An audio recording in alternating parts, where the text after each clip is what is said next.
अपरूपम् अतिमधुरम् अपरूपम् अतिमधुरम् तेरा शुक्रिया।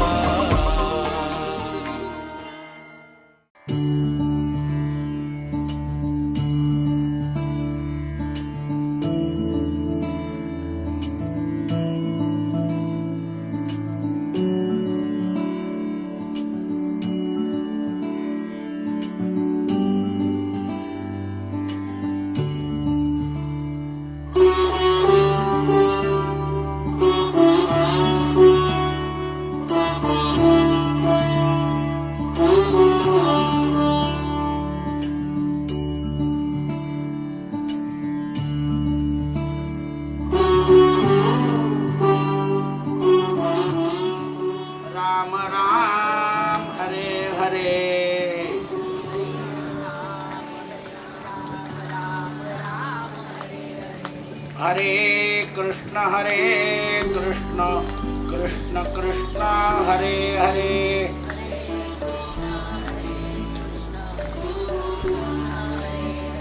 हरे राम राम राम हरे हरे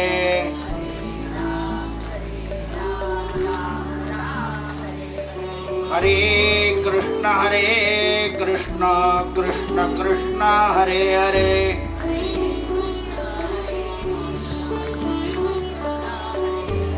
हरे राम राम राम हरे हरे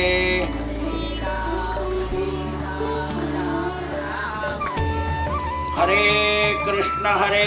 कृष्ण कृष्ण कृष्ण हरे हरे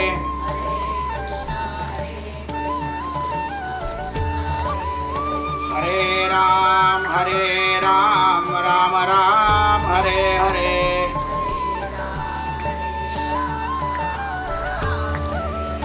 हरे कृष्ण कृष्ण कृष्ण हरे हरे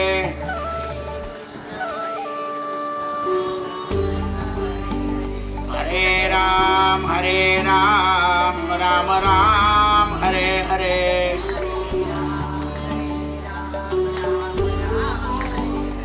हरे गोपाल कृष्ण भगवान की अलंकापुरी पुण्य भूमि पवित्र तिथे नांदतो ज्ञान राजा सुपात्र कयाठमीता महापुण्य राशी नमस्कार माझा सद्गुरु ज्ञानेश्वरा शुका सारिखे पूर्ण वैराग्य ज्याचे वशिष्ठा परिज्ञान योगेश्वराचे कवी वाल्मिका सारिखा मान्य ऐसा नमस्कार माझा सद्गुरु रामदास।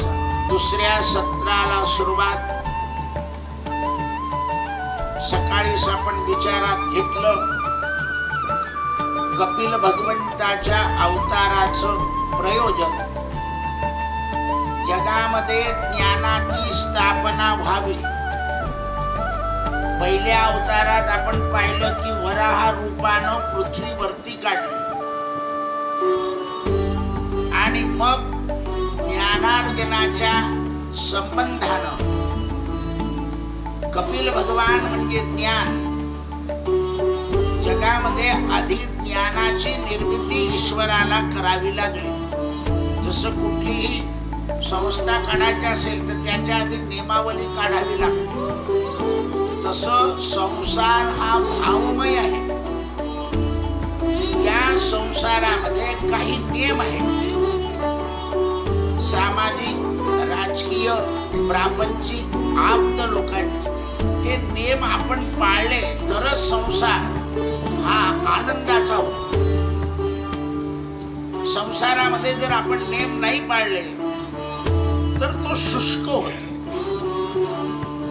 म्हणून नियमावलीकडे माणसाचं लक्ष हवं। आता भागवतामध्ये व्यासांनी एक कथा लिहिली दक्ष नावाचा राजा आहे, याला अनेक मुली आहे आणि त्यातली सती नावाची मुलगी भगवान शंकराला दिली आहे. जावाई अत्यंत ज्ञानी, भगवंताचा अवतार, पण सासऱ्याचा कुभाव. लक्षात ठेवा, दक्ष राजांचे हे ब्रह्मदेवाचे पुत्र, घराणं चांगलं, पण क्रिया आणि भाव यामध्ये तफावत होते. आपण म्हणतो ना, करणी आणि कथनी माणसाची सारखी पाहिजे. तुकोबारा म्हणतात, बोले तैसा चाले. संसारामध्ये आपण जे बोलतो तसं करावं. फक्त घोटाळा कुठे होतो? अर्थाच्या प्राप्ती. कारण आपण एखाद्या वेळा अर्थ कबूल करतो की एवढं खर्च करू, पण नाही व्यवस्था झाली, म्हणून अर्थाच्या बाबतीमध्ये क्षम्यता आहे. कारण ती योजना जमल्यावर मनुष्य करू शकतो. अर्थाच्या ठिकाणी 16 अनर्थ आहे. कारण आपण दुसऱ्याला दिल्यावर सुद्धा परत येईल की याची गॅरंटी नाही आहे, म्हणून तिथे विचार सांगितलाय. पण परमार्थ आणि संसार म्हणजे आप्त, यामध्ये कुभाव नसावा. व्यवहारामध्ये दक्षता असावी, संसारात लक्ष असावं. दक्ष आणि लक्ष दोन गोष्टी. नाव काय आहे ब्रह्मदेवाच्या पुत्राचं? दक्ष. पण लक्ष वाईट आहे. काय? तो कुभाव आहे. दुसऱ्याला कमी लेखण्याची सवय आहे. जावायला कमी लेखता येत नाही. कसाही असो, तो पट्टेवाला असो या इंजिनियर असो, तो जावाई आहे. कमी लेखायचं नाही. तो इंजिनियर असेल एक, दुसरा असेल, तर आपल्याकडे दोन्ही सारखे. मागच्या बाजूला पट्टेवाल्याला जागा नाही द्यायची बसायची त्या इंजिनियरच्या जवळ, कारण जावाई सारखे आहे. आपण तिथे तुझा भाव करतो, तसं करायचं नाही. मग तुम्ही काय केलं ते आठवा. श्रीमंत जावयाला मोठं खोकं देता आणि गरीबाला छोटं देता, इतकंच खूप आवडत. आणि मग तिथे वैर निर्माण होत. दोन्ही वस्तू सारख्या द्यायच्या. दक्ष राजाने हेच केलं. शंकराला कमी लेखायचे, कारण शंकराकडे ड्रेस नव्हता. हल्ली सगळे भाळता कशावर? कपड्यावर. सगळे झकपक हात काही असो, लौकिक गोष्टीला किंमत देत नाही. लक्षात ठेवा. म्हणून हल्ली लोकांना झकपक वा दिसला की पटपट वागतात आणि साधा दिसला की आखडतात. तर वैष्णवाच्या मनामध्ये लौकिक गोष्टी नसतात. वैष्णव जन तो तेणे कही भीड पराई जान. तुम्हाला आजच्या प्रवचनानं संत ओळखता येतील. क्रिया दक्षो. तुम्ही शंकराला अभिषेक करता ना, त्या अभिषेकामध्ये महिम्नाचा 21वा श्लोक आहे. क्रिया दक्ष. दक्ष राजाची क्रिया ही कुभावात्मक होती. आणि कुभावात्मक असल्यामुळे जड वस्तूला दक्ष महत्व देतो. कपडे, लत्ते, गाडी, घोडं हे जड आहे. माणसाचा स्वभाव आणि माणसाची वृत्ती ही चैतन्य आहे. आपण म्हणतो ते जावाई गरीब आहे म्हणजे त्यांचा स्वभाव छान आहे, आडेवेडे घेत नाही. कशावर किंमत झाली? स्वभावावर. त्यांच्याजवळ बुलेट आहे याच्यावर नाही किंमत होत. असं आहे. दक्ष राजानं आपली मुलगी भगवान शंकराला दिली. कथा नीट ऐका. कथेमध्ये भाव, तत्व, भावार्थ, तत्वार्थ, वाच्यार्थ, शब्दार्थ, लक्षणार्थ आणि शेवट गुणार्थ आहे. या गोष्टी नाही आहे. या बाकीच्या लोकांनी तुम्हाला काय सांगितलंय की या कथा म्हणजे दंतकथा आहे असं सांगितलं जातं तुम्हाला. पुणेकरांच्या पुस्तकात हे फार आढळतं. या दंतकथा नाहीये, या सत्य कथा आहे. त्याला तत्व आहे, त्याला भाव आहे, त्याला क्रिया आहे. तत्वार्थ, भावार्थ, वाच्यार्थ, गुणार्थ आणि रहस्य आहे. पुराणानाम ब्रह्मसंहितायाम, पुराण ही ब्रह्मसंहिता आहे. पण आपण काय केलं, ते करमणुकीत घालून दिलं सगळ्या लोकांनी भागवत. जोपर्यंत ते मंदिरात होतं ना तोपर्यंत चांगलं होतं. ते मंदिराच्या बाहेर पटांगणात आलं आणि त्याचं जे तत्व होतं, असं खुर्चीवर बसता येईना. पूर्वी भागवताला एकच आसन, मांडी घालून बसायचं, बिलकुल गडबड करायची नाही. पाण्याचा तांब्या जवळ ठेवायचा, डोळ्याला पाणी लावत जायचं. झोप आली तर बरेच लोक झोप घेऊन येतात. बुवा तुम्हाला काय बोलायचं. तुमच्या स्वभावात सत्यता आली, मृदुता आली की परमात्मा पावला. दक्ष राजा शंकराचे सासरे होऊ शकले पण स्वभाव नाही सुधरू शकले. शेवटी दक्ष राजाचा शिरच्छेद झालाय. लक्ष द्या, ब्रह्मदेवाच्या पोटी येऊन सुद्धा बकऱ्याची मान लावावी लागली. चांगल्या कुळात श्रीमंताच्या घरी जन्म होऊन जर मनुष्य आचरणहीन झाला तर त्याचा जन्म व्यर्थ गेला. मुलालाही बाप नकोसा होतो, पत्नीलाही नवरा नकोसा होतो, मुलांनाही आपल्या वडिलांनाही मुलगा नकोसा होतो, समाजालाही नकोसा होतो. लोक व्याध म्हणतात. दक्ष राजा जड वस्तूला महत्व देणारे होते आणि मनुष्य जसा जड वस्तूला महत्व देतो तसा त्याचा भाव बिघडत जातो. मुद्द्याकडे लक्ष द्या. भाव का बिघडतो तर तुम्ही जडाला किंमत देता. आज सुद्धा जडाला किंमत आहे. जो जास्त द्रव्य देईल त्याची मुलगी करतो आपण, पण गुणसंपन्न आणि स्वभाव संपन्नाला महत्व देत नाही. आणि तुम्ही जडात जड शोधता. माणुसकी शोधा. समाजातला कोणताही मनुष्य असो, ज्याचा स्वभाव चांगला आहे, ज्याचा संपर्क चांगला आहे, ज्याचा संबंध चांगला आहे, त्याच्या वागण्यात आनंद आहे, त्याच्या सहवासात आनंद आहे. ज्याचा संबंध आणि संपर्क हा बिघडतो त्याच्याशी संगत करून उपयोग नाही. दक्ष राजा अहंकारी झाले. ब्रह्मदेवाचे पुत्र मोठे मोठे पद मिळायला लागले. श्रीधर स्वामीनं या भागवताच्या एकूण 8 टीका आहे. या लॉकडाऊन मध्ये 8 सांगून झाल्या. आपल्या मोबाईलवर ह्या सगळ्या कथा आहे. 8 टीका. एकूण 8 टीकाकारांनी भागवत लिहिलेलं आहे.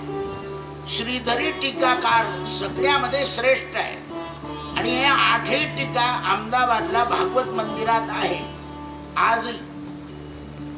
म्हणून श्रीधर स्वामी म्हणतात, अयम भावा इत्रम अभेदम. मनुष्याच्या बुद्धीमध्ये भावानं शुद्धता येते. भाव जसा शुद्ध होत जातो तशी बुद्धी शुद्ध होत जाते. म्हणून तुकोबाराय लिहितात, भाव ज्याचे गाठी त्यास लाभ उठा उठी. पहा श्रीधरी टीका आणि तुकाराम महाराज कसे समान आहे. भाव ज्याचे गाठी त्यास देव उठा उठी. भाव तेथे देव, भाव तेथे आई. तुमचे भाव असलं तर आईला मागाल, तुम्ही आईला मानाल. भाव तेथे वडील, भाव तेथे भाऊ, भाव तेथे बहीण. जिथे भाव आहे, भाव तेथे राष्ट्र. लोक राष्ट्राला कुरडतात आणि मोठे होतात. कसं काय बाबा, माझा राष्ट्र आहे. सगळे शपथ घेतात पण राष्ट्राच्या हिताच्या गोष्टीच करीत नाही. राष्ट्राचं हित कशामध्ये आहे हे कळालं पाहिजे. घराचं हित कशामध्ये आहे समाजाचं हित कशामध्ये आहे? समाजामध्ये आपल्याजवळ जरी द्रव्य असलं तरी समाजाकरता काही वरचढ गोष्टी करायच्या नसतात, कारण मग ती समाजात पद्धत पडून जाते. म्हणजे आपणही सांभाळले गेले पाहिजे आणि समाजही सांभाळला गेला पाहिजे. समाज शब्द आहे, फक्त स काढून टाका, काय शिल्लक राहत होते पहा. असं झालंय. समाज सांभाळला गेला पाहिजे. प्रत्येक समाजाची मीटिंग होते ना, तिथे असं गोंधळ होतो की सगळे समाज सुधारले, आपला समाज सुधारला. कोणत्याही समाजाच्या मीटिंग मध्ये हाच शब्द असतो, कारण सगळे रजोगुणी होता. मला पाहिजे मान, मला पाहिजे मान, त्यामुळे गोंधळ होतो. एक वर्ष आपण केलं, दुसऱ्याला सोपवून द्या, बाजूला व्हा पटपट. नाही, हे लक्षात ठेवा. त्यामुळे जिथे रजोगुण आला तिथे समाजात गोंधळ झाला. म्हणून अवास्तव काही करायचं नाही. अवास्तव केलं की समाजामध्ये विघ्न येतं. श्रीधर स्वामी म्हणतात, दक्ष राजा ब्रह्मदेवाचे पुत्र होते, पण अहंकारामुळे, भाव नसल्यामुळे दिवसेंदिवस बुद्धी बिघडत गेली. दक्ष राजाला शिवतत्व कळालं नाही. मुलगी दिली गेली, पण शंकर पार्वती, काय लोक ते शंकर पार्वतीच्या लग्नाचा गोंधळ वाजवतात, त्याच्यातलं तत्व घेत नाही. त्याच्यातलं तत्व घेतलं पाहिजे. पार्वतीनं शंकराकरता तपश्चर्या केलेली आहे आणि तपानं ज्ञान प्राप्त होतं आणि मग टिकतं. हिमालयाच्या घरी जन्म घेतल्यावर सती नावाने दक्ष येत असताना नवरात्र आटपलेलं होतं आणि देवा नारदांच्या गळ्यामध्ये अष्टी पुष्पमाला होती. संतांच्या माळेमध्ये ज्ञान, वैराग्य आणि लक्ष्मी वास्तव्य करते. फुले हे देवाच्या गळ्यात गेले तर याच्यात लक्ष्मी वास्तव्य करते. म्हणून लोक देवाचा हार घरी घेऊन जातात, कारण देवाच्या हारामध्ये लक्ष्मी असते. फुलात तर लक्ष्मी आहेत, पण देवाच्या अंगावर गेल्यावर हा हार लक्ष्मी नारायण होतो. कारण नारायणाचा स्पर्श मुळामध्ये त्यात लक्ष्मी. मग असा हार नारदांच्या गळ्यात होता. नारदांनी नवरात्र हिमालयात केलेलं आणि देवीनं प्रसाद दिला. अरे म्हणे नारदा, म्हणे काय भाऊ, तू आता हिमालयातून आला, तुला हा हार कोणी दिला? म्हणे भगवती परांबा, नवरात्र केलं, मला हार मिळाला, मला देऊन टाक. तुला काय करायचंय? आगा ना पिछा. नारदा झाले, तुला काय करायचंय? मी संसारी माणूस आहे, मला लक्ष्मी पाहिजे. म्हणे बघ, तू याचा वापर नीट करणार नाही, तू याला अमंगल वेळेत धारण करशील. कारण संसारी माणसाला केव्हा केव्हा मंगल अमंगल वेळोवेळी बदलवावं लागतं. नाही, मला देऊन टाक. ती देवीची माळ घेतली आणि याने देवीची आराधना केली दक्ष राजाने. भगवती प्रसन्न झाली, कारण संताचा प्रसाद होता. लक्षात घ्या, देवाच्या हाराचा जरी थोडासा अपमान झाला तर देव सहन करेल, पण संताच्या हाराचा अपमान झाला तर तात्काळ दोष.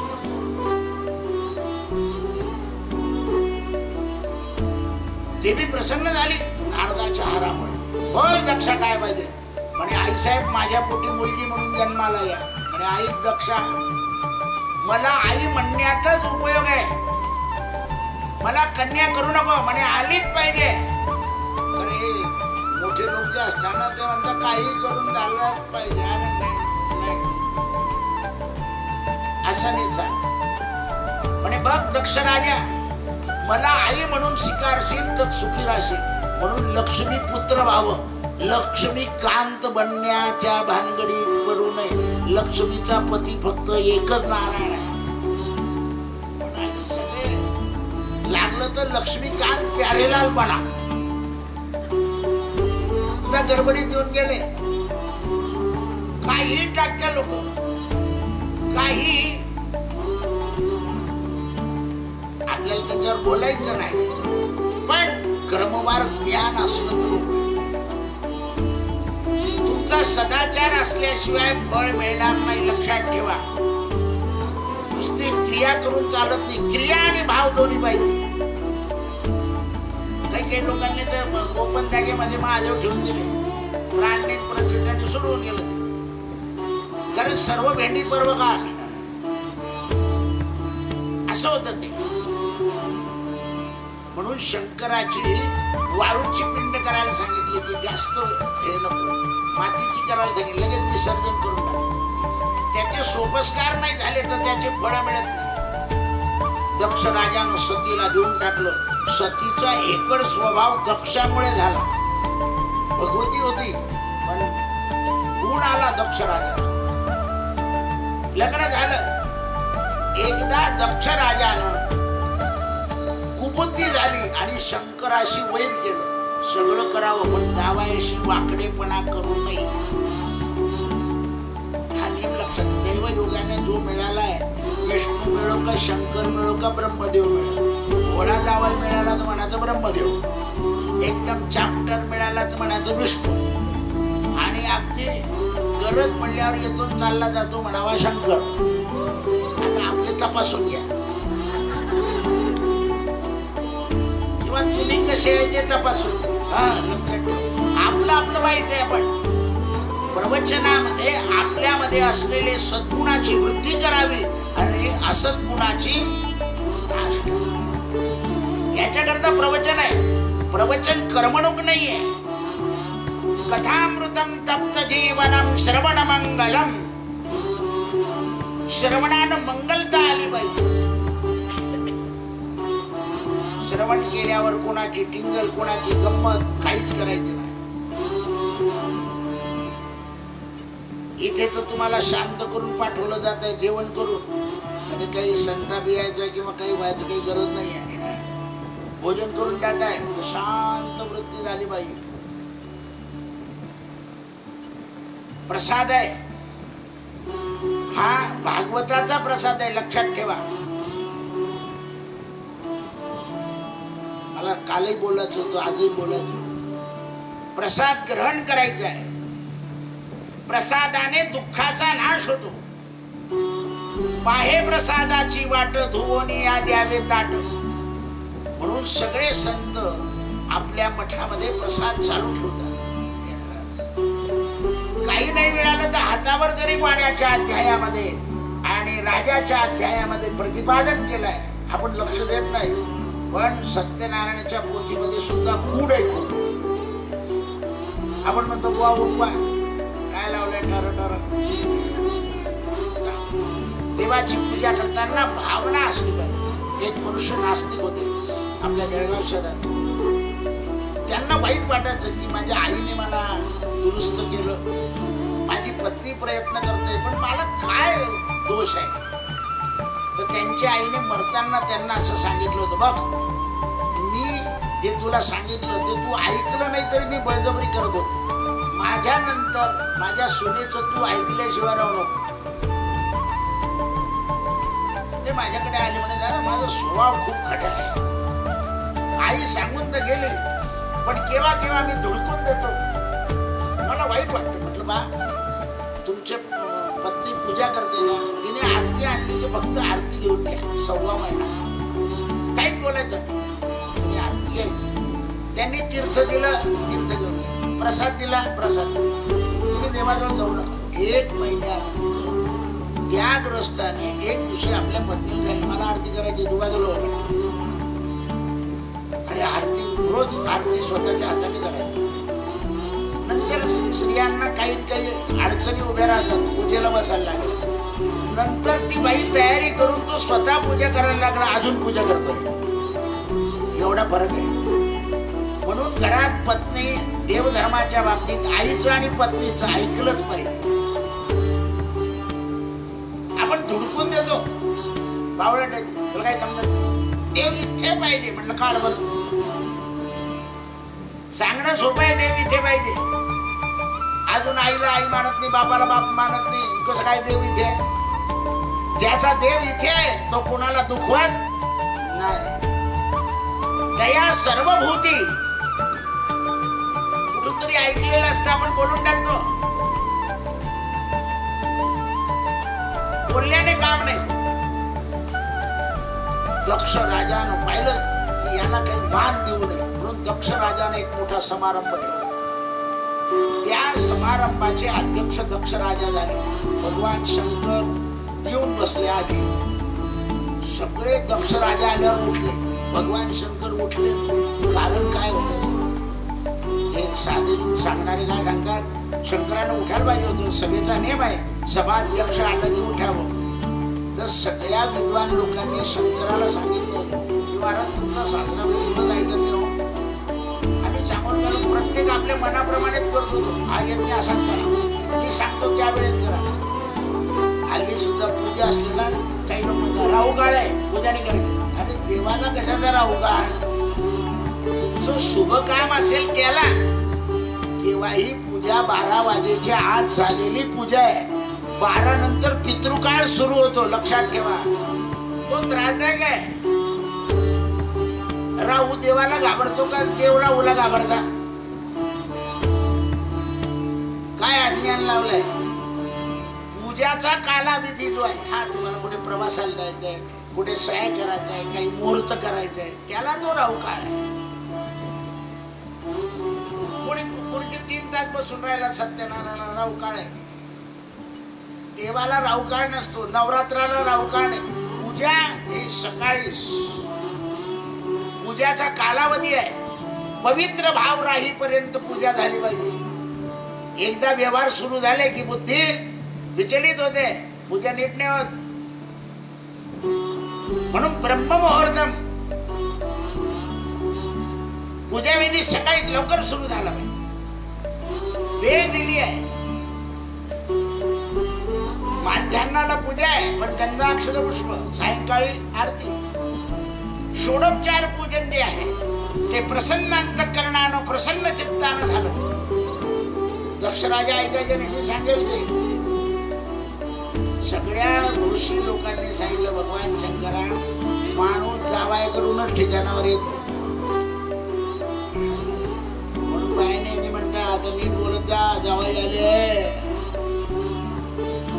कारण तुम्ही असं ढळते काही बोलले तर पोरीला पाठवणार नाही ते.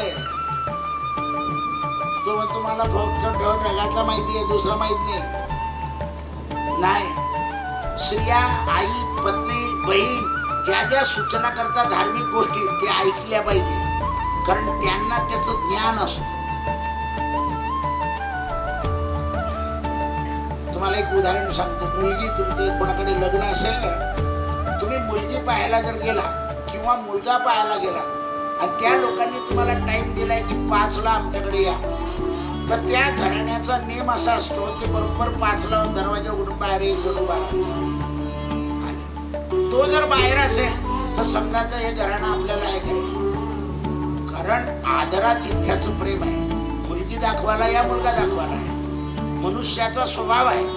येथील आपण ते मुलीवाले आहे, बाजूतील अहंकारी आहे. निघाले तुम्ही तुमचा कार्यक्रम करून, तुम्हाला बाहेरपर्यंत सोडायला आले की समजा यस, काही कोणाला विचारू नका. कारण संस्काराने मनुष्याच्या लक्षात येतं. आता तुम्ही एवढं ऐकून केलं तरी पुरे होईल, लवकर जमून जाईल. आपण वागताना मुद्दे सारखं वागतो. हे संस्कार आहे, पोचवायला गेलं पाहिजे. आणि घ्यायला असं घर संस्कारजन्य असतं. आणि संस्कारजन्यानं घरात संस्कार लागलेले असतात. संस्कारात निज उच्चते. तुम्ही फुलं तोडून आणले आणि त्याच्यावर जर पाणी शिंपडलं, पाणी तरी टाकतात आणि थंड होतं म्हणे, त्याचे काहीच केलं नाही, त्याला पकडले ते. जेवढं आयतं घ्याल तेवढं फसवाय. जेवढी स्वक्रिया कराल, आता तर औषधावर आलंय, किती औषधं खोटे आहे पहा तुम्ही. हे काय चालतं. आता मानव काय काय करेल, कशामुळे होत आहे? लोभ. अति लोभ तो क्षोभ नाना विकारी. अतिलोभामुळे मनुष्य काही करतो. दक्ष राजा अहंकारी, लोभी. शंकराला सगळ्या विद्वान लोकांनी सांगितलं होतं की तुम्ही याला ठिकाणावर आणा तुमच्या सासऱ्याला. म्हणून शंकर सभेमध्ये खाली मान घालून बसतो. दक्ष राजा आला, सगळे उठून उभे राहिले. सभेचा नेम आहे, जो सभेवाला येईल त्याला उठायचं. दक्ष राजानं पाहिलं आणि सगळ्यांसमोर अपमान केला शंकराला. स्मशानात राहणारा, राग फासणारा, व्याघ्रांवर लावणारा, बैलावर बसणारा, असं म्हटल्याबरोबर नंदीला राग आला. नंदीनं दक्ष राजाचा अपमान केला, कलह झाला. शंकर काहीच बोलले नाही. सभा झाली, सभेतून शंकर निघून गेले, दक्ष राजा निघून गेला. दोघांचं वैर वाढलं. केव्हाही वैर झालं ना तर पुन्हा कोणत्या तरी निमित्ताने मोडून टाकावं. माघार घेतली की काम झालं. आता तर माघार घ्यायचे पैसे भेटतात लोकांना. बिलकुल बिना भानगडी. चांगले कोणत्या मार्गाने दैव जागृत होऊन जात. शंकर काहीच बोलले नाही. दक्ष राजाला अहंकाराने खाड बांधली की याची जिरवल्याशिवाय राहणार नाही. जावायची जिरवता येत नाही, कारण कलह वाढायला नको. या कलियुगात लोक कलह वाढवून टाकतात. लग्न झाल्यावर सुद्धा 20 वर्ष झाले, आम्ही तुम्हाला तिथे मुलगी द्यायला नाही झालं. 20 वर्ष झाले ना, आता काय लावलंय. पुन्हा वेळ येईल तर त्याच गावाला पोरगी द्यावी लागेल अशी वेळ येते. असं बोलत नाही बसायचं. दक्ष राजानं पुन्हा यज्ञ ठेवला. त्या यज्ञामध्ये सगळ्यांना आमंत्रण दिलं, शंकराला आमंत्रण दिलं नाही. कथा माहितीये तुम्हाला, जास्त कथा रंगवत नाही.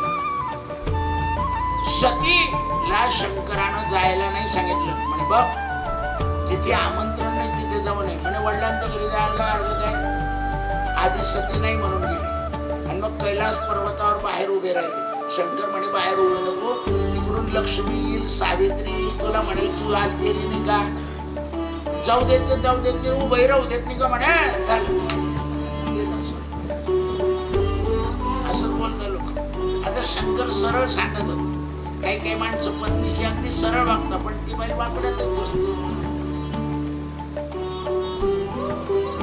कारण पिंड कोणाचा होता, दक्ष राजाचा. आता बघ घटना कशी घडली. लक्ष्मी आली, सावित्री आली, गायत्री आली, इंद्रायणी आली. का हो पार्वताबाई, आपल्या सतीबाई, तुम्ही चालत नाही, तुमच्या वडिलांच्या घरी कार्यक्रम आहे ना, खाली मान आता मध्ये जायचं ना. जी ती बोलायची. इतकी उत्सुक झाली. शंकरानं नाही सांगितल्यावर निघाले. शंकरानं नंदीला सांगितलं, नंदीला पोहोचून ये, कारण स्त्रियांना एकटं पाठवू नये हे सिद्धांत नाही. शंकर असं म्हणाले का, जाते तर जाय, मरते तर मर, नाही म्हणाले. स्त्रियांना असं नाही बोलायचं. आपल्या घरची लक्ष्मी आहे, तिला मर म्हणायचं नाही तर म्हणा. काय तोंडात तोंड नको दाखव. कोण खाऊ घालत. 8 दिवसांनी घालला तर गुच्छ.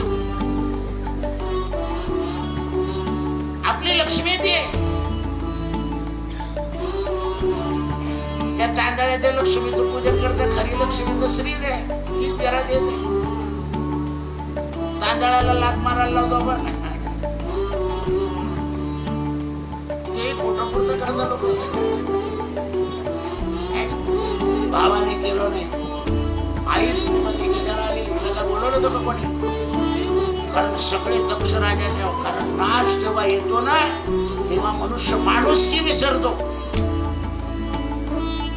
नाश जेव्हा येतो तेव्हा माणुसकी विसरतो. सगळ्यांनी जर सतीचं मन धरलं असतं तर नाश थांबून गेला असता. पण विनाश काले विपरीत बुद्धी. लक्ष द्या. सतीनं पाहिलं, सगळे देव मांडलेले होते. एकाही ठिकाणी शंकराचं महत्व नव्हतं. संतापले आई साहेब.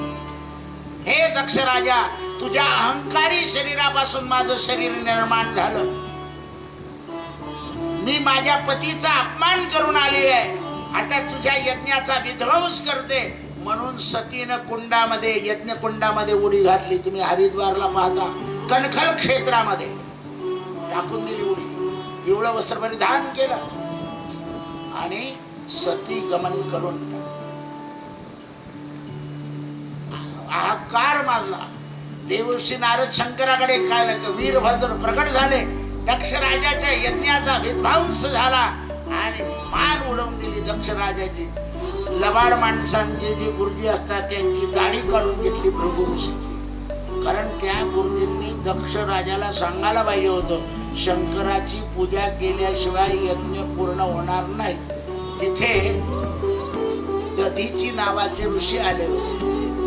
दधीची ऋषीनं दक्ष राजाला सांगितलं की इथे तू शंकराचं स्थान मान.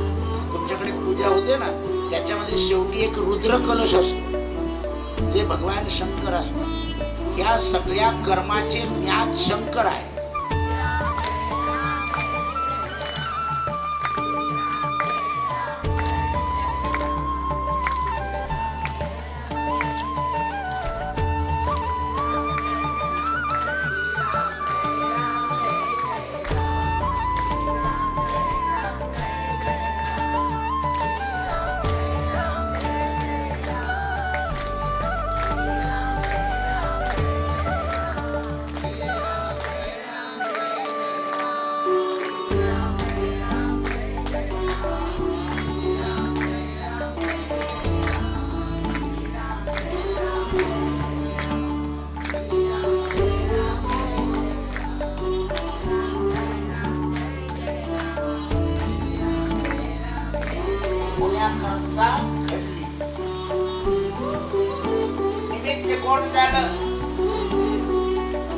जगामध्ये क्रियाभाव आणि शुद्ध भाव एक व्हावा याकरिता ही क्रिया घडली. लक्ष ठेवा, नेहमी ज्या क्रिया घडतात त्या क्रिया अशा घडतात की ज्याच्या योगानं जगात काही बाहेर जातो. मी शंकराला आल्यावर घ्यायला, शंकरानं दासांना विचारलं की सती कुठे आहे? म्हणे कोप भुवनात बसले. काय झालं? कारण आपल्याकडे कोणी पाहुणे आले ते आता शंकर किती हुशार आहे. कारण घरात कोण मुलगा असतो, कोणी आले इतकं काम करते बाई. अरे बापरे, तुम्ही कोणी किंमतच करत नाही. टाकला काही गरज होती का? तर देवऋषी नाराजांनी चिंती टाकली होती. जसे शंकर आले, बरं शंकर किती शांत आहे. सत्यामध्ये होती सती तिथे गेले, तिथं मन धरणे केली. पण ती संतापल्यानंतर माणसाने संतापाचं मन धरणे करायचं. हे शिकायचंय भागवतातून. जिथे भागवत कथा होईल तिथे पती पत्नीचा कलह व्हायला नको. पुढे आधी जाण्याचं संसारामध्ये मन धरणी करावे केले पाहिजे. वेगळं नाही समजायचं. हल्ली काय झालंय, संपर्क असं नाही समजायचं. एकमेकांचं मन धरलं पाहिजे. माणसाला धीर मनाला लागतो, म्हणून कोणीतरी धीर दिला पाहिजे. घरामध्ये पत्नी ही मनाला धीर देणारी आहे, पत्नी धीर देणार आहे. कार्येषु मंत्री, कार्याच्या वेळेला मंत्र्याप्रमाणे सल्ला दिला पाहिजे. चुकीच्या गोष्टीचं वारंवार वर्णन करू नये. सतीनं देहत्याग केला. भगवान शंकराने विचारलं की का तुला संताप आलाय? म्हणे नारदाने सांगितलं की मी जिथे जातो तिथे विष्णू, लक्ष्मी, ब्रह्मदेव, गायत्री तुम्हीच का? अगं म्हणे मी माझ्या रामाचं ध्यान. म्हणे तुमचे राम तर सीधा सीधा करताय. म्हणे कुठे आहे? म्हणे तुळजापूरच्या जवळ. म्हणून शंकर आणि सती हे आले आणि सतीनं सांगितलं मी तुमच्या रामाची परीक्षा पाहते. म्हणून सतीनं पांढरं स्वच्छ वस्त्र परिधान केलं आणि देवीचं मंदिर आहे, त्याच्यावरती मोठा दगड आहे आणि त्या दगडावर आईसाहेब बसले आणि राम लक्ष्मण खालून चालले होते. हे सीते, हे सीते. लक्ष्मणानं सतीला पाहिलं आणि म्हणाले महाराज आईसाहेब इथे बसले. कुठे आहे लक्ष्मणा? म्हणून दाखवलं तर रामानं ओळखलं की जगज्जननी सती आहे म्हणून तिथून नमस्कार. आणि लक्ष्मणाला बिलगले राम, कुठे आहे रे? अरे तिथं जगज्जननी आई सीता सती, सीता नाही आहे. आणि राम जाऊन समोर गेले आणि सांगितले की माता मुलाच्या कल्याणाकरता तू इथे दर्शन द्यायला. आईसाहेब सती एकदम शांत झाले की यांच्या मनामध्ये संभ्रम नाही, माझ्या मनात संभ्रम घातला आहे. आणि रामाने शंकराचं आणि सतीचं दर्शन केलं. राम पुढे निघून गेले. शंकरानं सतीला नमस्कार केला. का तुम्ही आमच्या रामाच्या सीता म्हणून वेग बदलून गेल्या होत्या, आजपासून जय गोपाल म्हणून सतीला देहत्याग करा. जे भगवंताचे द्वारपाल होते मंदिरामध्ये असतात जय आणि विजय, देवाने काय केलंय असे द्वारपाल ठेवले की जे लोक नेहमी जय विजय करतात, देवाची धारणा करतात, त्यांना जय विजय तिथूनच रावण करतात. जय देतात विजय. एकदा माणसाला जय विजय मिळाला कारण मनुष्य जय आणि विजयाच्या मागे लागतो. म्हणून हे जय विजय दरवाजावर उभे होते. भगवंताने देव कधीच दुपारी झोपत नाही, पण देवानं लक्ष्मीला सांगितलं मला. आणि लक्ष्मीला नियम असा होता की देव झोपले की त्याने सांगितलं आईसाहेब बसा, वेटिंग करा, कारण आतला हुकूम आहे. लक्ष्मी आली तरी सोडायचं नाही. म्हणून मध्ये कोणी आलाय साधू संत आणि आम्हाला माहित नाही, तुम्हाला वेटिंग करायला नाही. तुम्हाला क्रोध आला, मी घरची स्त्री असून माझा नोकराकडून अपमान, मी राहणारच नाही ते. आईसाहेब कोल्हापूरला रघु ऋषीच्या घरी जन्म घेतला आणि कोल्हापूरचं स्थान झालं. या जय विजयांनी आईसाहेब गेल्यानंतर 4 ऋषी आले, सनत सनानंद आणि सनत कुमार. त्यांना सांगितलं वेटिंग करा, घरामध्ये लक्ष्मीचा नारायणाचा संवाद चाललाय. या सनत सनानंदाने सांगितलं वैकुंठामध्ये देवाच्या दर्शनाला नंबर लावायचे. जा तुम्ही द्वारपाल, आमचा अपमान केला, तुम्हाला 3 जन्म भोगावे लागतील. हिरण्याक्ष, हिरण्यकश्यपू, रावण, कुंभकर्ण, शिशुपाल, दंतवक्र श्राप दिला. देव बाहेर आला. देवा काय झालं? या नोकरांनी आमचा अपमान केला आणि यांच्या उद्धाराकरता तुला अवतार धारण करावा लागेल. एक वराह अवतार, दुसरा नरसिंह अवतार, राम अवतार आणि कृष्ण अवतार. देवाच्या अवताराकरता ऋषी लोकांनी देवाला श्राप दिला. म्हणून हे निमित्त जमदग्नी आणि रेणुका हे शंकर आणि पार्वतीचा यांनी सुद्धा अवतार धारण केला. आणि एक दिवशी पत्नीला उशीर लागला म्हणून परशुरामाला सांगितलं चरच्छेद कर. तेवढे लोक मजा मारत जातात. म्हणून तीर्थक्षेत्रावर जास्ती सोयी असू नये. ते तपक म्हणून जैन लोकांनी दुरुस्त करू दिलं नाही. ते म्हणे नाही, कारण लोक आले की मग गंमत गंमत संपत होती. तीर्थक्षेत्र पवित्र राहील. तपाच्या योगानं क्षेत्राला पवित्रता येते. म्हणून तिथे साधना झाली पाहिजे, उपासना झाली पाहिजे, देवीचे पाठ झाले पाहिजे, जप झाला पाहिजे. तेव्हा स्थान महत्व राहतं. मंदिर 3 प्रकारची असतात सांगतो. वैदिक मंदिर, ज्या मंदिरामध्ये 3 वेळा देवाची पूजा होती, पूर्ण पूजा, 2 वेळा नैवेद्य होतो, त्याला आणि अभिषेक होता देवाला, त्याला वैदिक मंदिर म्हणतात. आध्यात्मिक मंदिर, ज्या मंदिरात 2 वेळा पूजा होते आणि रोज प्रवचन आणि कीर्तन चालतं, त्याला आध्यात्मिक मंदिर म्हणतात. आणि दर्शनीय मंदिर म्हणजे रस्त्यावर असतं, लोक येतात जातात, दर्शन करतात, गप्पा मारतात, तिथे लोक ठेवलेले असतात, लोक पेपर वाचतात, दुपारी कोणी नसलं तर लोक पत्ते खेळतात, पोरं गोट्या खेळतात, विटूदांडी खेळतात आणि रात्री गुन्हेगारी झोपतात. याला दर्शनीय मंदिर म्हणतात. आध्यात्मिक मंदिरामध्ये शांती मिळते, वैदिक मंदिरामध्ये मनोकामना पूर्ण होतात. आध्यात्मिक मंदिरात मनोकामना पूर्ण होऊन कामनाही उरत नाही, तेव्हा तू ठेवील तसं.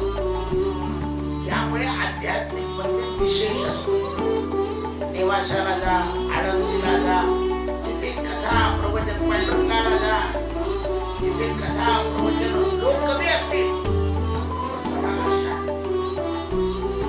एकदा पांडुरंगाच्या चरणावर डोकं ठेवलं की आम्हाला देवाच्या पायावर डोकं ठेवलं म्हणजे आज खूप आनंद झाला,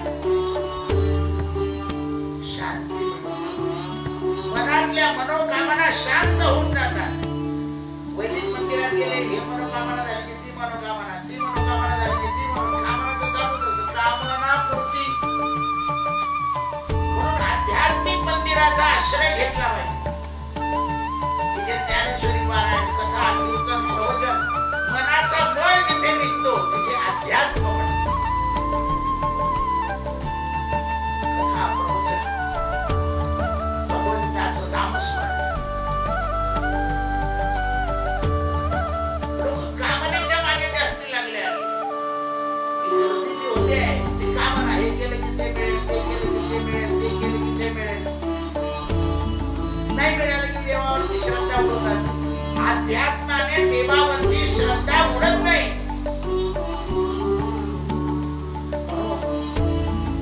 ज्ञानेश्वर माऊली, निवृत्तीनाथ, गोरक्षनाथ सगळे आपल्या सप्तशृंग गडावर गेले.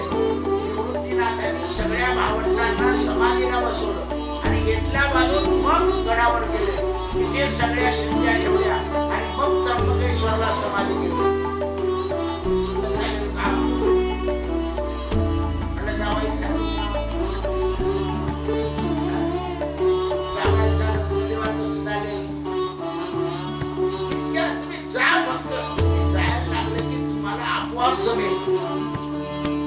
भगवती तुमच्याकडून करून घेईल. पण देवीला जात, देवी घराला या, साडूच्या घरी जात बसू नका. आपलं काय होतं, इकडच्या तिकडे नाशिकला जाऊन नाही, आई साहेबांकडून जायचं आणि परत आपल्या जसा वारकरी वारीला गेला की घरी गेलो, मग देव्याकडे उतरत नाही तो औरंगाबादला. नाही, वारी घरी घरून काढायची, घरी नाही. भगवतीची सुद्धा वारी आहे. आपण नियमाने चालत नाही. त्या परीक्षिता भगवान शंकराने दक्ष राजाला माणुसकी शिकवली. दक्ष राजा पुन्हा शंकर भक्त झाला आणि दक्ष राजाच्या योगानं स्वरूप स्थिती बदलून गेली. चतुर्थ स्कंदामध्ये ध्रुवांची कथा आली. ध्रुवांच्या चरित्रामध्ये राजा परीक्षितानं शुकदेवांना प्रश्न विचारला आहे. महाराज मनु महाराजांच्या 3 कन्या, त्यांचा वंश सांगितला, पण पुत्रांचं वर्णन नाही केलं तुम्ही. मनु महाराजांना उत्तानपाद राजा सुखरूप आहे, बाळ पण सुखरूप आहे, देवाची कृपा. डॉक्टर सुद्धा आश्चर्य करीत होते. आपल्याकडे हे सुद्धा लिहून ठेवलेलं आहे. आम्ही जेव्हा 72 साली वेदांत शिकलो तेव्हा आमच्या पूर्वीने शिकलो, कलियुगामध्ये पातळ पदार्थ पिशवीत येते. तेव्हा आम्हाला एक खोटं वाटायचं. 72 साली काय सांगताय, फेडरेशनची थैली पाहिल्यावर खरं म्हटलं. पातळ पदार्थ पिशवीत येते. काय पिशवीत येत नाही प्लास्टिक मध्ये, याच्याकडे लक्ष द्या. आपण भाजी सुद्धा गावातून विकत प्लास्टिकच्या लिहिलेल्या ग्रंथामध्ये, वेदांतामध्ये प्रत्येक मनुष्य स्वच्छतेच्या नावाखाली अमंगल गोष्टीचा स्वीकार करेल. मध्ये साबणामध्ये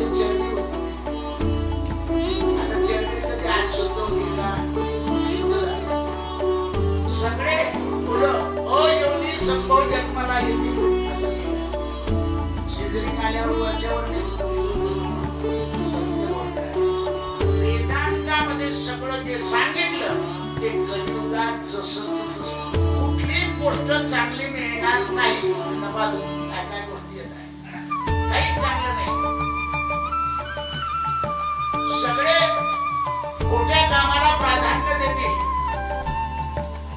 सगळे खोट्या कामाला. आपल्याला कळत असतो शेतकरी आपल्या घरची डाळ विकून टाकेल, क्वालिटीची डाळ घेईल. आता लोकांना कळालं की क्वालिटीची डाळ खराब असते, म्हणून आता गावठी माल घ्यायला लागले. प्रत्येक या सगळ्या गोष्टी आधी कधीची सवय लागून गेली आहे. आठवड्यात एकदा काही अर्थ नाही चाललंय. शरीरामध्ये अन्न हे अमृत आहे, लोक विष टाकतात. अति मसाला त्रासदायक आहे, अति आंबट त्रासदायक आहे, अति गोड अति गोड विष होतं, अति आंबट विष होतं. कलियुगामध्ये आहार बिघडेल, विहार बिघडेल, विचार बिघडेल. उत्तानपाद चरित्र आलाय. उत्पाद या उत्तानपाद राजाला खरं गोष्ट तुम्हाला माहिती आहे, त्याला 2 राण्या होत्या, एक सुरुची आणि एक सुनीती. या सुनीतीचं लग्न झाल्यावर तिला 12 वर्षापर्यंत संतती झाली नाही. खाली बोललो की संतती नसली तर कोणाचा अपमान करू नका, कारण काही लोकांना उशीर असते. दशरथ राजाला किती वर्षानं संतती झाली. कंस एवढा राजा संततीत नव्हती, रावणाकडून आवरलेच जात नव्हते, पण एका 7 दिवसात सगळे मेले. सगळा 1.25 लाख नाती 1.25 लाख पोती, उस रावण के घर में दिया ना बत्ती. रावण जेव्हा गेला तेव्हा कोणी शिल्लक नव्हतं. जगता रावण गेला. मंदोदरीनं त्याला विचारलं, तुम्ही काय केलं, कुलाचा नाश केला, तुम्ही कशाला जिवंत राहिले. म्हणजे मी सगळे मारून मरतोय आणि आमचा एक चांगला जिवंत आहे. कोण? विभीषण रामाकडे शरण गेला, तो सगळ्या कुळाचा उद्धार करेल, मी सगळे समजून जाईल. म्हणून विभीषण रामाला शरण गेला. विभीषणाने कुळाचा उद्धार केला. म्हणून संत लिहितात, कुळी कन्या पुत्र होती जे सात्विक, दयाचा अधिक वाटे देवा. गीता भागवत करती श्रवण, अखंड चिंतन विठ्ठल भज. हे गीता भागवत श्रवण का करायचंय, तर याच्या योगानं माणसाच्या वृत्तीत बदल घडतो. पण आपण याच्यात सुद्धा पेटी, तबला, नाच, गाणं, धूमधाम, त्याचं संगीत, गोंधळ असं नाही आहे. माणूस घडला पाहिजे भागवताने. भागवत कर्मणूक नाही आहे.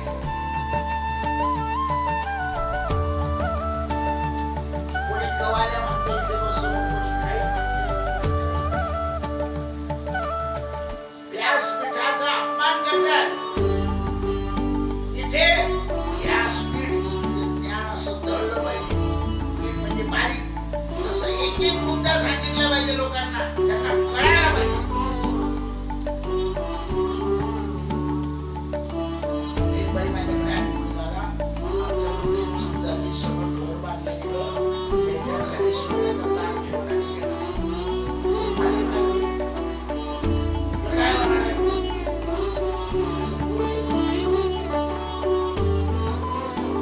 काय होणार आहे? तुला रोज सोन्याचं ताट सांगतो, उंबरठ्याची पूजा करायला एवढी हळद अशी रे सोडून देतो. आपण पूर्वी लग्न करायचो ना, तर असा नियम आहे, सोन्याच्या चौकटीतून तो गेला पाहिजे. म्हणून आपण ते सोन्याचे पेमेंट लावून देतो दरवाजाला, म्हणजे त्या सोन्याच्या याच्यातून गेला. आता एवढं सोनं शक्य आहे का आपल्याला? मग आपण काय करतो, ते वेगळं लावतो किंवा हळदीचे छापे मारून देतो की गेला सोन्यातून लावतो. तसं म्हटलं तर त्या दरवाजावर रोज असं हळदीचं बोट ओढून देतो. 1 महिन्यामध्ये त्यांच्या केसेस लागल्या आणि सगळं दुरुस्त होऊन गेलं. जे शेतकरी देत होते, दादा कृत्रिम सोन्याला एवढा फायदा झाला. हळद हे सोन्याचं रूप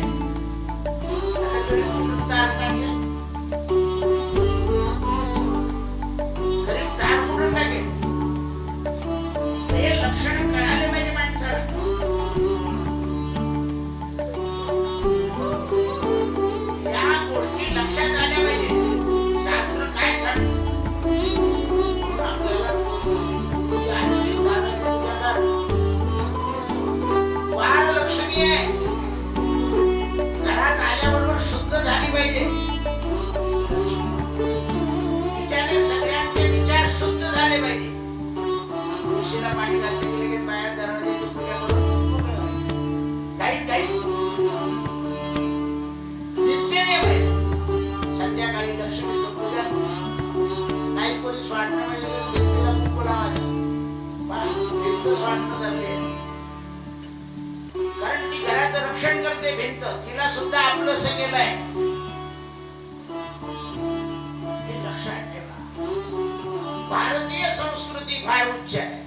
उत्तानपाद राजा याची पत्नी सुनीती तिला 12 वर्ष मुलगा झाला नाही. गावातल्या लोकांनी वाद उचलला विना संततीवाला राजा असू नये कारण राजा कुटुंब वत्सल पाहिजे तेव्हा त्याला जगाचं प्रेम राहत. त्याला जर संतती पत्नी नसेल तर तो जगाचं काही प्रेम ठेवत नाही. मग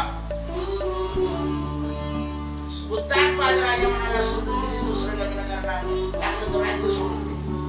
सुनीती म्हणाले माझ्याकरता राज्य सोडू नका आपण एखादी स्त्री पाहू आणि तुमचं दुसरं लग्न करू म्हणून या सुनीतीनं ती स्त्री सोडली. तिचं नाव सुरुची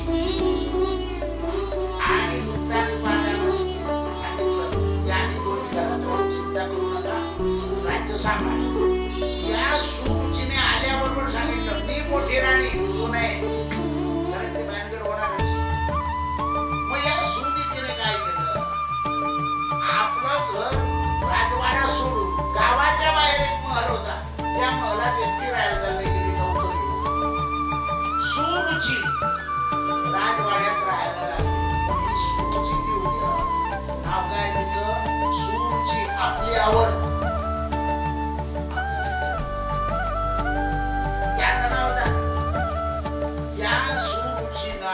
माहेरची आवड जास्त म्हणून एकदा माहेरी गेली की 15 दिवशी नाही हे मोठं आवड. कोणत्याही स्त्रीने जास्त दिवस बाहेर राहू नये. 3 दिवस माहेरी राहून घरी पटकन यावं. आता तुम्हाला पटणार नाही मला माहिती आहे म्हणजे तुम्ही सांगितलं पाहिजे. जे सत्य आहे ते समाजापुढे ठेवलं पाहिजे. समाजाला घाबरून प्रवचन करायचं नाही. खरं ठेवायचं ज्याच्या नशिबात असेल त्याला ते पटतं ज्याच्या नशिबात नसेल त्याला ते पटत नाही. आता ही सुनीती गावाच्या बाहेर गेली.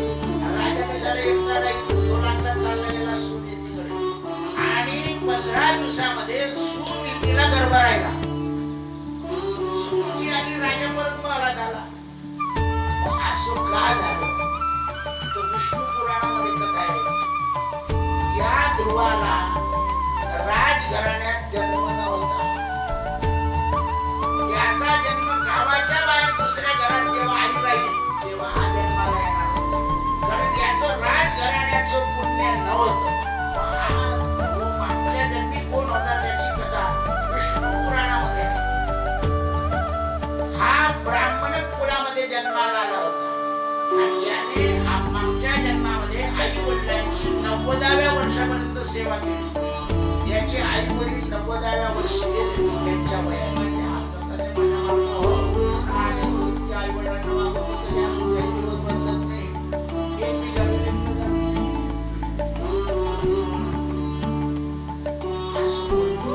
आई वडिलांच्या देवाची प्राप्ती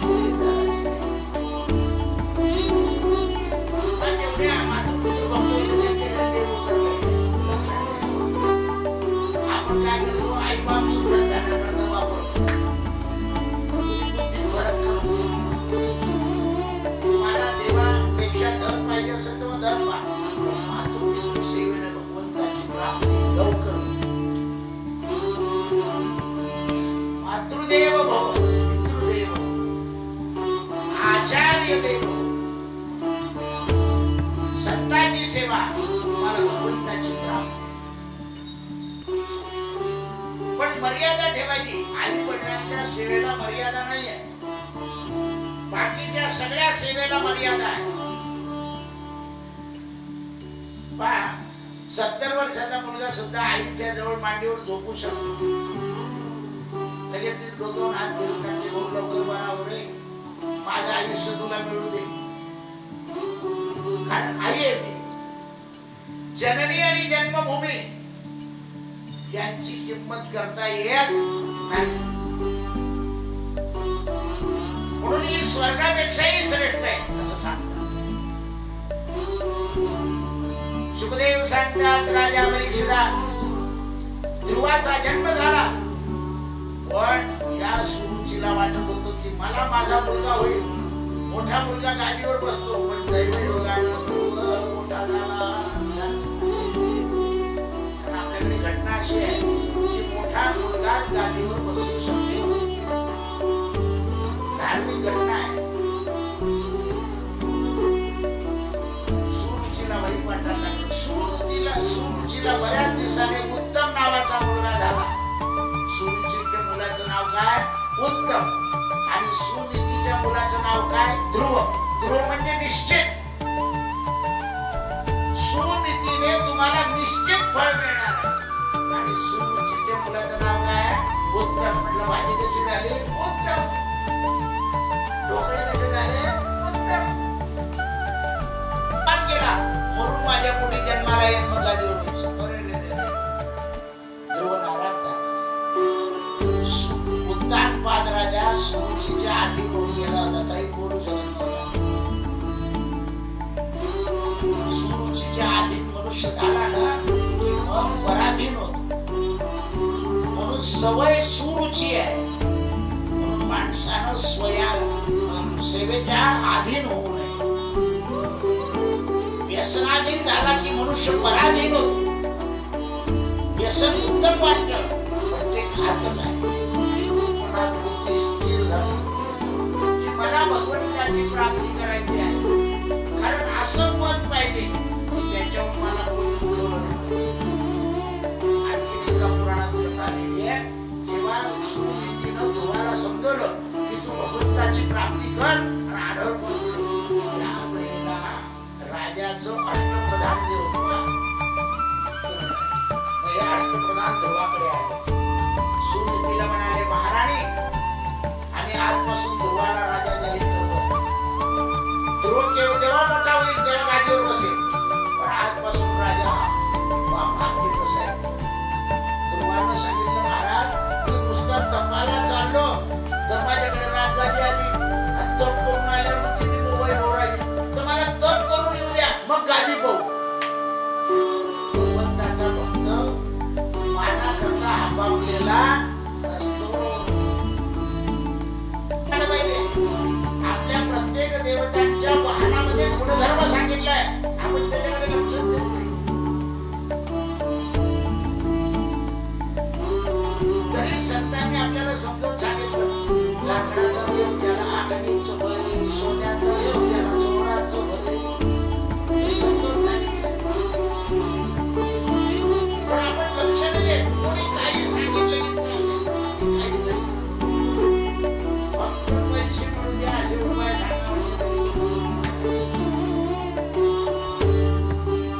द्रव्यानं माणसाचं समाधान झालेलं नाही, होणार नाही. कारण ते समाधानाचं साधन नाही. गरुडावर बसून देवाने ध्रुव ध्यानस्थ होते एका पायावर. भगवंताने काय केलं, आपला पांचजन्य नावाचा जो शंख होता तो लावला ध्रुवाच्या गालाला. ध्रुव म्हणाला, कोण आहे? 5 वर्षाचे. म्हणाले, मी विष्णू भगवान. म्हणाले, तुमचं रूप मी वर्णन करतो तसं आहे का? माझ्या आईनं सांगितलंय, कारण राक्षस लोक देव लोक तपात विघ्न आणतात. तुम्ही विष्णू आहे का? मी वर्णन करतो. तुम्हाला 4 हात आहे का? म्हणे पाहून घेऊ दे.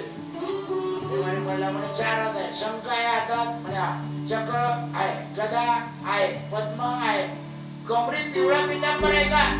देव म्हणे पाहून घेऊ दे. बहु लक्ष्मण दिला त्याने मला काय माहिती. लहान मुलाशी तसंच बोलावं लागतं. त्याला पिवळा पितांबर जणी धडकला, गरुडावर बैसोनी माझा कैवारी आला. विठोबाचे राज्य आम्हानित्य दिवाळी, आम्हानित्य दिवाळी. विष्णुदास नामा जीवे भावे उवाळी.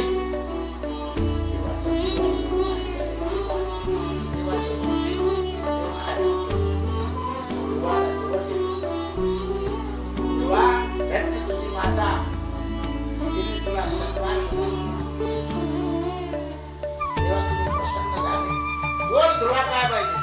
मला असं पद द्या की ज्या पदावर मला कधी उठता येणार नाही, आडळ पदावर सप्तऋषी पाशी.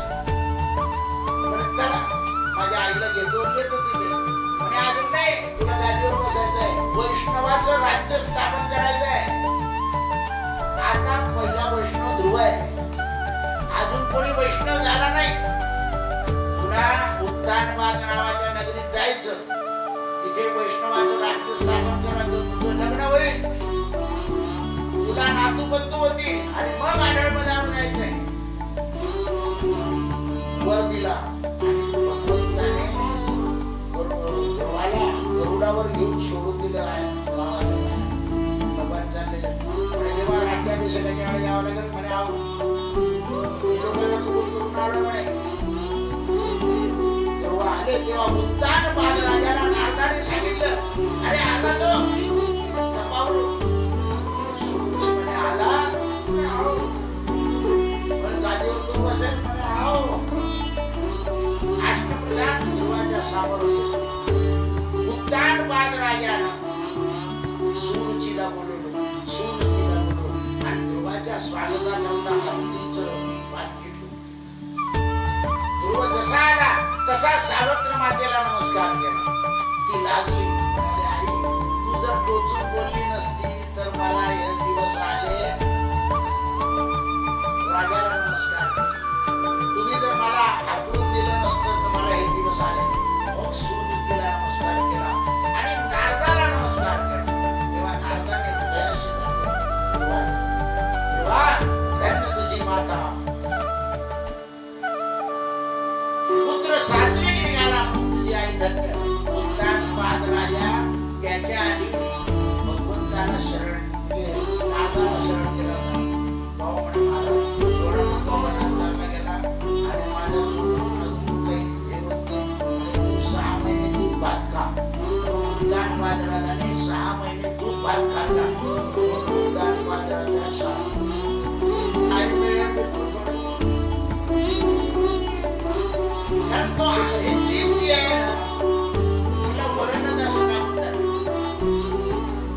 हिला भगवंताच्या नामात ठेवलं पाहिजे. जीवे विभत्वं भज सुंदराणि कृष्णस्य नामानि मनोहराणि. भगवंताचं मनोहर नाम घेत गेलं की जिव्हा शांत. महाराणी बिलकुल ऐकून काही वेळा चोरून खावं लागतं.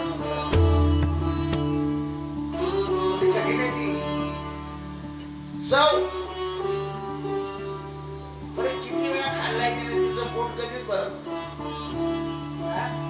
दातांकडून चावून घेते, स्वतः रस मारते, शेवटी दात पडून जातात पण ती काही थकात.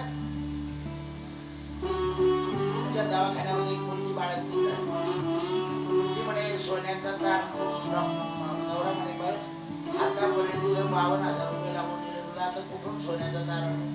म्हणे मंदिरात जा, बापजीला विचारा सोन्याचा तारने काय उपाय करा. आला म्हणे दादा ती बाळगली झाली, सोनं काही नाही माझा कुठे पैसे काय करू. म्हटलं तुळशीची काडी घे आणि तुळशीच्या काडीनं तुळशीचं मंत्र आहे, तुळशी हेम रूपांच रत्न रूपांच मंजरी. तुळशीचे पानं हे सोनं आहे आणि मंजरी हे रत्न आहे. सांगितलेलं त्यांनी बरोबर सांगितलं. तुळशीच्या पानाला लिहून टाकलं राम राम. काही लोकांनी असं कसं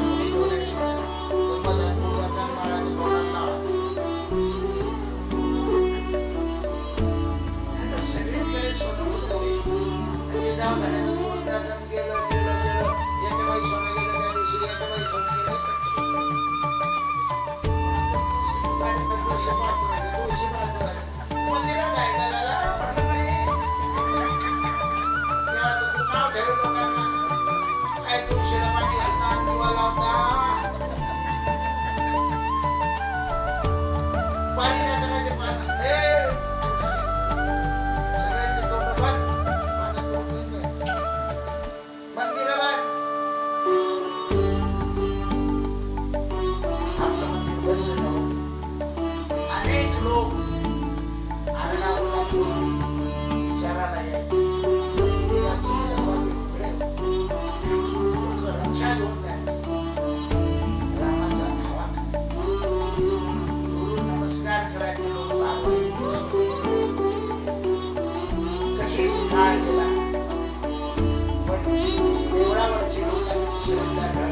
ध्रुवाचं ब्राह्मणीशी लग्न झालं, ध्रुवांना पुत्र झाले आणि ध्रुवांचा भाऊ उत्तम हा यक्षाकडून मारला गेला. ध्रुवांना राग आला, ध्रुवांनी धनुष्य घेतलं आणि यक्ष लोकांना मारायला सुरुवात केली.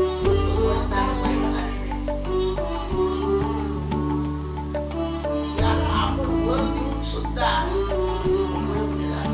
याला कोणी मोठा संत पाठवावा समजवाला. देवाला सुद्धा लक्षात आलं आपल्याकडून संत नाही. देवाला मानता संत समजेल म्हणून सनत कुमारांना पाठवलं आणि सनत कुमारांनी ध्रुवाला समजवलं, ध्रुवा एका यक्षाने मारलं तुझ्या भावाला, तुला सगळ्या त्याला तू मारलं, आता बाकीचे यक्ष का मारतोय? म्हणे सगळ्या यक्षांचा नाही तू एक न व्हायला. म्हणे हो जगात नाश करायचा असतो ध्रुवाच्या लक्षात. आता लक्ष्मण धुला आहे, त्याचा जो राम धुला आहे, राजीव गांधीने मानला तो राम धुला. लक्ष्मण धुला कलकत्त्याच्या श्रीमंत सावकाराने 1925 साली बांधलाय. त्याची आई यात्रेला जात होती, त्याच्या आधी काय होतं, असा दोर बांधायचा झाडावर, त्याच्यात दोरी ठेवायची, त्याला उचवायची, असं दोर तिकडे जायचं.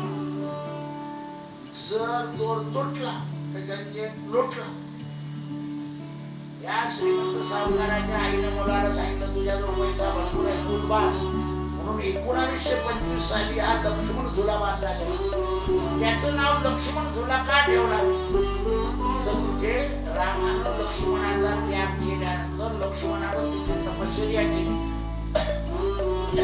म्हणून त्या जागेला लक्ष्मण झुला नाव दिलं. आणि राम झुला राजीव गांधीने काय नाव द्यायचं? कोणी म्हणे तुमचं नाव द्या, म्हणे नाही हा लक्ष्मण झुला आहे, नाव दिलं. सरळ माणसं जास्त वाकडे बोलत ते वाकडे तुम्ही आपल्या नावाचा प्रचार करतात. सरळ सत्य असं आहे. काय सत्य आहे? सत्य साच खरे नाम विठोबाचे बरे. रामाचं नाव दिलं दुसरं. खरं सत्य नाही, भगवंताचं नाम सत्य. सत्याचा विचार करा.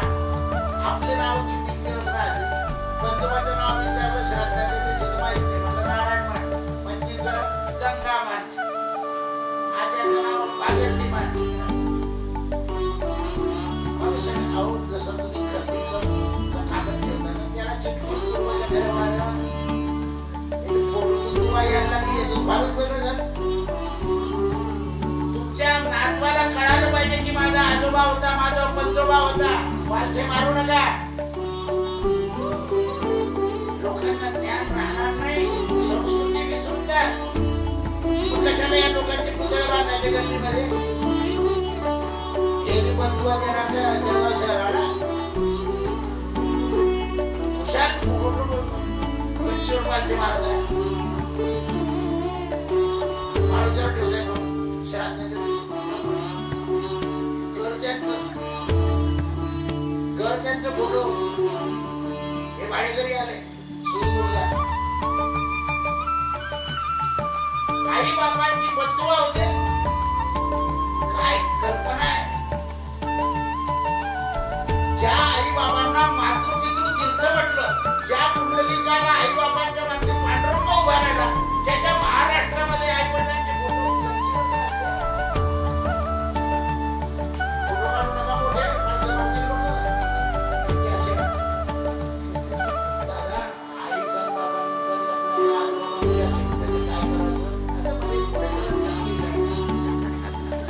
काय सांगणार?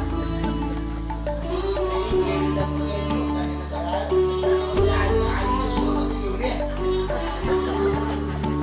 आपण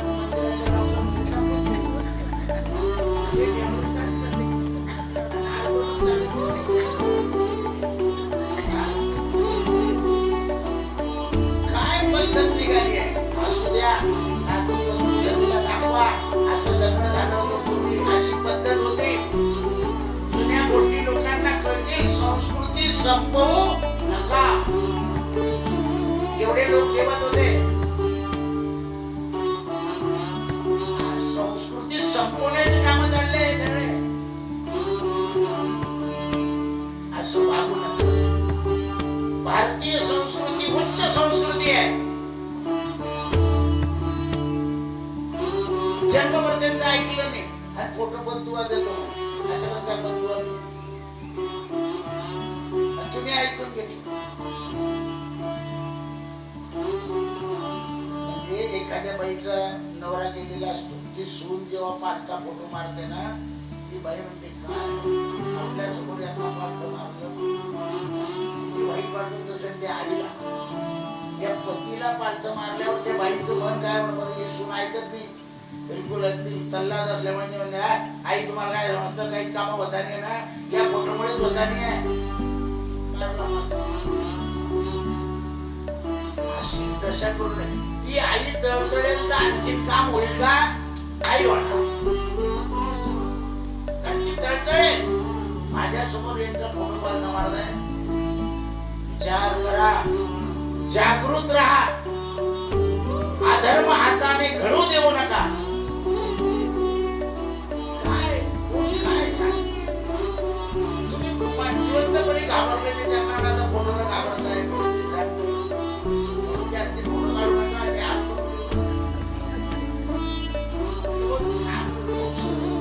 काहीच बोलणार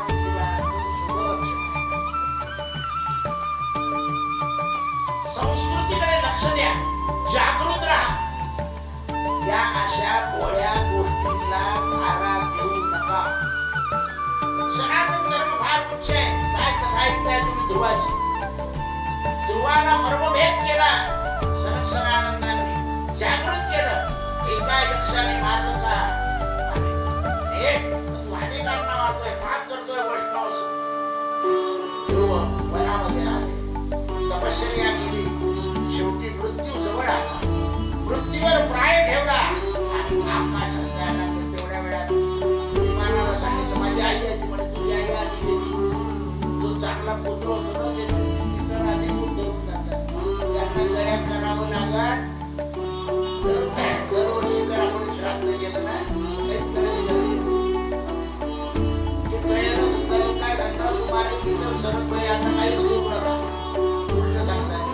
असं नाही, दरवर्षी स्मरण झालं पाहिजे. या नेत्यांचे कसे जयंत्यात पुण्यतिथ्या होत आहे, तर पुण्य स्मरण झालं पाहिजे. पुण्य आहे ते. आपल्या पूर्वजांचं आपण स्मरण ठेवलंच पाहिजे. आपल्या पूर्वजांची एक गोष्ट सांगावी आपल्या नातवांना, की असे होते, हे त्यांच्या लक्षात राहील. हल्ली तर नाते कळत नाही, सगळे पोरं सगळ्यांना अंकलच म्हणतात. बस आपली संस्कृती सांगितली पाहिजे. आपली पूर्वीची संपत्ती सांगितली पाहिजे. पूर्वीचे पदार्थ सांगितले पाहिजे. आपलं गाव सांगितलं पाहिजे. आपल्या पूर्वजांचं ज्ञान सांगितलं पाहिजे. एकंदर बसल्यानंतर घराण्याचा युगदेव सांगतात राजा परीक्षिता, ध्रुवांनी भगवंताच्या प्राप्तीनंतर आपल्या कुळामध्ये स्वधर्माचं आचरण ठेवून गेले. याच ध्रुवांच्या वंशामध्ये अंग नावाचा राजा झाला. अंग राजाला वेद नावाचा दुराचारी पुत्र झाला. अंग म्हणजे शरीर, वेद म्हणजे विचार. हा अंग राजा सदाचारी, पण त्याला पुत्र दुराचारी. असं काय झालं? काय कारण? तर या अंग राजाची पत्नी जी होती सुनीता, ता नाही सुनीता, ही श्रीमंत घराण्याची एका राजाची मुलगी. हिला एक सवय होती, कोणत्याही संतांची टिंगल करणे. एकदा हिच्याकडे तिच्या घराण्यामध्ये संत आले तर ते यांचं राज्य चांगलं असल्यामुळे नदीच्या किनाऱ्यावर ध्यानाला बसायचे. तिनं एका साधूला आपल्या हाताला काळं लावलं आणि त्या साधूनं ध्यान केल्यावर त्याच्या तोंडाला लावलं. त्या साधूने डोळे न उघडता सांगितलं, ज्याने माझ्या तोंडाला काळं लावलं त्याला असा मुलगा होईल की त्याचं तोंड काळं करेल. या सुनीताला अंगराजापासून बेन नावाचा राजा मुलगा झाला आणि त्याने आई बापांचा नाश केला. म्हणून रोमान्य अवस्थेमध्ये तुवा मानता आणि चांगल्या जिवंत माणसांचा तळकाळ कसा काय घेऊ शकता ते लक्षात ठेवा. या यंत्राच्या साह्याने तुमची बुद्धी संकुचित कुंठित झाली आहे. अति यंत्राच्या आधी चाललाय मनुष्य. कोणी कोणाला रस्त्याने पाहणं कोणी ऐकतच नाही. एवढे घटना घडताय रात्रंदिवस तरी कोणी काय करत आहे.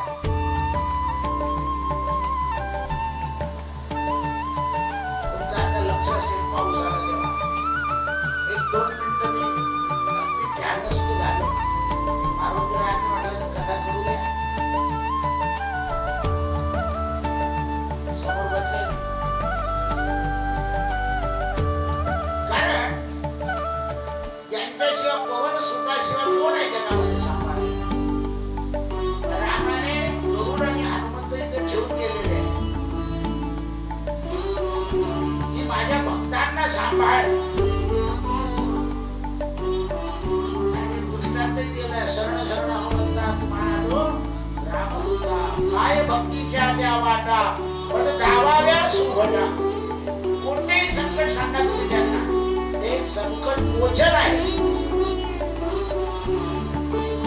आणि त्याचा फोटो काढून टाकतो.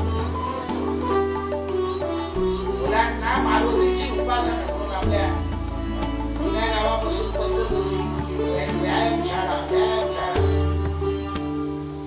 10-12 व्यायामशाळा होत्या भावाची पेठेपर्यंत. कारण मुलं जायचे व्यायाम करायचे बलवान पाहिजे. कारण बल पाहिजेच. बल नसलं तर मनुष्य काहीच करू शकत नाही. कलियुगामध्ये बल कमी होत. शरीरात दिसते पण ताकद नाही राहणार.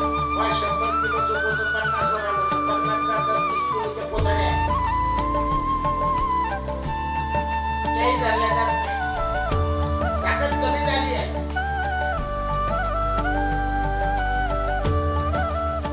हा बेन राजा काय करायचा चोरांना मित्र करायचा आणि लोकांच्या घरून राज्य चालवायचं. पैसा चोरीचा पैसा लोकांवर डबल टॅक्स लावायचा. याने अति अनाचार केला. ऋषी लोकांनी पाहिले की प्रजा त्रस्त झाली. म्हणून या ऋषींनी या बेन राजाला धरलं आणि देवाची प्रार्थना केली की असा काय राजा दिला आम्हाला. म्हणून त्याचे दोन्ही हात असे बंधन केलं. त्याच्यातून भगवान प्रकट झाले. पृथ्वी भगवान की जय. देवाचा अवतार पृथ्वी भगवंत जन्माला आल्यानंतर सगळ्या पृथ्वी वैद्यांना धान्य उत्पन्न झाले. पृथ्वी भगवंतांनी यज्ञ केला. ग्रहांना प्रसन्न केले. सूर्यापासून गहू घेतले, चंद्रापासून तांदूळ घेतले, बुधापासून मूग घेतले, गुरुपासून हरभऱ्याची डाळ घेतली, शनी राहूपासून कडधान्य घेतले आणि सगळं या जमिनीत गेलं. तोपर्यंत लोक कंदमुळं फळं खात होते. 10,000 कानांची एका कानाला शक्ती द्या. आपल्या कानाला मशीन लावलं ना तर किती टक्के कान ऐकतोय दाखवतो मशीन. तर असं 10,000 कानाची ताकद द्या माझ्या. असा त्याचा अर्थ आहे. काही लोक म्हणजे 10,000 कान होते मग तो असा कसा काय असं नाही. ते 10,000 कानाची शक्ती द्या. अशा गोष्टी ऐकलेल्या लोक म्हणते 10,000 कान. त्याचं मर्म समजलं पाहिजे. 10,000 कानाची शक्ती या कानाला आणि 10,000 कान. याचा अर्थ आहे की तुमचं गुणान वर्णन मला ऐकायला मिळायला पाहिजे. अशा पृथ्वी भगवंताने या इथे राज्य केलं आणि अन्न हे ब्रह्म आहे सांगितलं आणि अन्न ब्रह्म सांगून या स्वरूपानं यांच्या वंशामध्ये प्रचेतन राजा झाला आणि चतुर्थ स्कंदाची समाप्ती झाली, त्याच्या जडभरत झाले. गोविंद बोलो गोपाल बोलो, गोविंद कृष्ण भगवान की. चला आरतीचे यजमान चला. श्री शुक मुनीने परम भक्तीने नाना परीने गायले जा हरिच. आत्मा राम मुनी अचळ से मुनी करीती जन सफळ. महापर्वणी आली अवनी की अगहरणी भवजल तरणी ती पतिता. आरती करू तुझ भगवंता. जय हो जय श्री भागवता. आरती करू तुझ भगवंता. येथे व्यासांची वाणी सार्थक हरी गुण गावोनी. शास्त्र पुराणे मुकुटमणी परम प्रेमामृत जननी. सहज सेविता भाविक भक्ता. आरती करू तुझ भगवंता. गमते जणू मानस तीर्थ द्वादश सोपाने युक्त. हरिहंस चितेथ श्लोक सुगमले संत अलिपुळे. सेवुनी रमले भान विसरले रस पिता. आरती करू तुझ भगवंता. जय हो जय श्री भागवता. आरती करू तुझ भगवंता. अपार महिमा ग्रंथाचा प्राणची कीर्तनकारांचा. जणू बोधाचा स्वयंप्रभेचा द्वादश कडीचा रवी अंतरीचा तमहरता. आरती करू तुझ भगवंता. जय हो जय श्री भागवता. आरती करू तुझ भगवंता. ग्रंथ नवे हा श्रीकृष्ण गीते वेदी मन या शरण. खचित टळे जन्म मरण. त्रिताप जाती चिरये शांती. नाथही वदती ग्रामपदी. जय हो जय श्री भागवता. आरती करू तुझ भगवंता. आरती करू तुझ भगवंता. आरती करू तुझ भगवंता.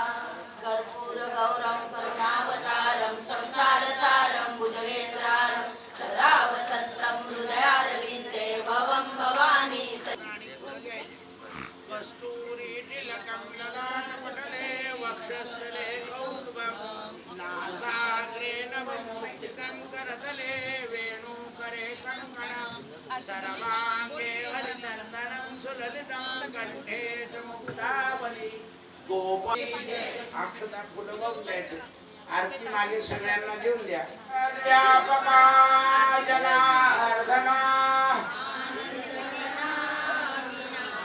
सकळ देवादी देवा. महानंदा महानुभवा.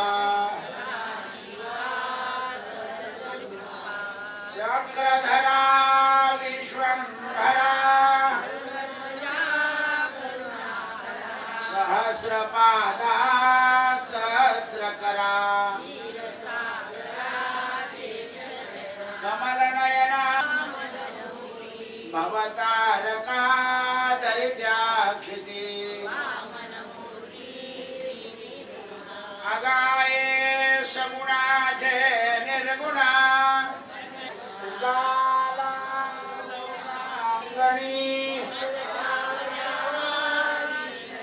हे करीतसे विनवटे नको गुणवंतानंदा रघुनायका मागणे उपासनेला दृढ चालवावे भूदेव संगे वय घालवावे सर्वामुखी मंगल कुंडली वरदा श्री ज्ञानदेव गोपाल कृष्ण भगवान की जय. सगळ्यांनी भोजनाचा प्रसाद घेतल्याशिवाय जायचं नाही. मंडपात जायला परवानगी.